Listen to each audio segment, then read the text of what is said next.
Est-ce que vous vous rendez compte qu'en un an, il y a 2 faits qui vous sont reprochés, je vais y revenir dans le détail à l'instant, de rébellion contre des policiers qui sont systématiquement appelés à votre domicile par vos enfants, parce qu'il y a une dispute entre vous et madame. Ce matin, c'est au tour de Tony d'être auditionné. Tony, qui est un habitué, il a multiplié les délits ces derniers mois. Le procureur du roi va tenter d'éclaircir l'enchaînement des faits. Moi, je vais vous entendre, monsieur, sur des faits de rébellion, des faits de menaces, des faits de port d'armes. Ça date pas d'hier, il y a d'autres faits. On va refaire un petit package parce que c'est pas la première fois que vous avez des ennuis et j'ai décidé de faire un package.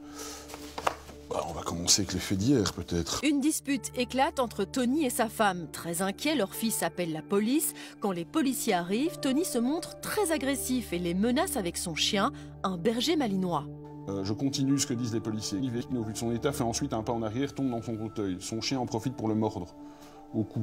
Heureusement, le fils de Tony réussit à maîtriser le chien. Les policiers, eux, arriveront finalement à maîtriser Tony et à l'envoyer en cellule de dégrisement. Mais Tony n'en était pas à son coup d'essai.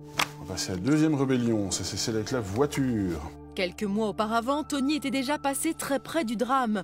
Toujours après une dispute conjugale, il avait failli renverser un policier en s'enfuyant avec sa voiture. Vous imaginez que c'est de nouveau un de vos fils qui appelle la police ce jour-là? Est-ce que vous vous rendez compte qu'en un an, il y a 2 faits qui vous sont reprochés, je vais y revenir dans le détail à l'instant, de rébellion contre des policiers qui sont systématiquement appelés à votre domicile par vos enfants, parce qu'il y a une dispute entre vous et madame. Je vous signale que dans les faits d'hier, à un moment donné, vous hurlez dans la rue, que vous vous enfermez chez vous, que vous allez faire sauter la maison avec le gaz, que vous allez tirer sur les policiers, même si vous n'avez pas d'armes, c'est ce que vous avez dit. À un moment donné, il faut se rendre compte de la panique. Les policiers, ils étaient retranchés dans leur voiture avec leur arme sortie. Suite à cette précédente affaire, Tony avait été relâché à condition de suivre un traitement.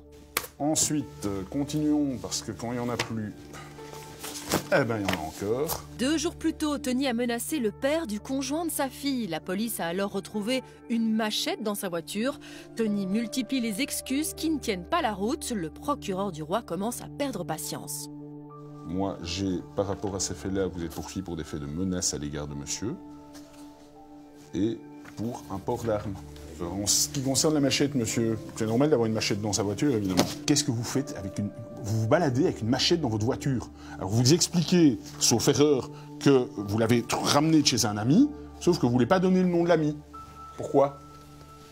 Pourquoi? Parce que moi, je vais vérifier, j'envoie les policiers tout de suite vérifier.